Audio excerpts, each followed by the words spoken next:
பாண்டி. ஹே, என்ன அஞ்சலி, ஏன் இவ்வளவு நேரம் தூங்காம இருக்க? நான் உனக்காக தான் காத்துட்டு இருக்கேன். எனக்காக காத்துக்கிட்டு இருந்தியா? என்ன சொல்ற? எனக்காக இம்புட்டு நேரம் தூங்காம முழிச்சிட்டு இருந்தியா? இதெல்லாம் கேட்கும் போதே எனக்கு எவ்வளவு சந்தோஷமா இருக்கு தெரியுமா? ஏய் கத்தாத. நான் உன்கிட்ட ஒரு முக்கியமான விஷயம் சொல்லணும். வீட்ல எல்லாரும் தூங்கிட்டாங்க. அதான் நீ எப்ப வருவேன்னு காத்திருந்தேன். ஐயோ, இதெல்லாம் எனக்கு முன்னாடியே தெரிஞ்சிருந்தா நான் அப்பவே கடையை மூடிட்டு ஓடி வந்திருப்பனே. சரி, என்ன விஷயம் சொல்லணும்னு நினைக்கிறேன்?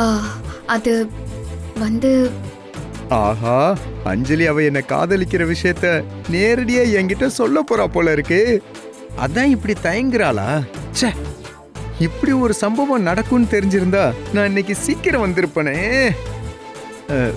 அஞ்சலி, நீ சாப்பிட்டியா? ஐயோ, நான் சாப்பிட்டனா இல்லையான்னா யோசிக்க ஆரம்பிச்சிட்டியே. ஐயோ, எனக்கு எவ்வளவு சந்தோஷமா இருக்கு தெரியுமா? அப்ப கேட்டதுக்கு மட்டும் பதில் சொல்லு. நீ சாப்பிட்டியா இல்ல சாப்பாடு எடுத்து வைக்கட்டுமா?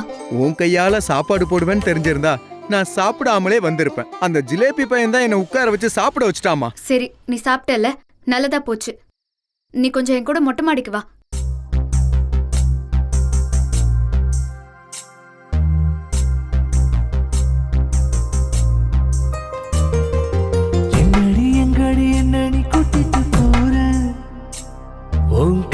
சொல்லவ மொட்டை மாடிக்கு மேல அந்த ஆகாசம் நிலவத்தா கேட்டு ஒரு டூயட்டு பாடவாய சிட்டு நம்ம லவ்வுக்கு போடாதடி கேட்டு இனி கல்யாண வாழ்க்கை தானே ரூட்டு உடண்டு பிடிச்சு முறுக்கி நின்ன கால உனக்கு மிரண்டு போய் பதுங்குறதுனால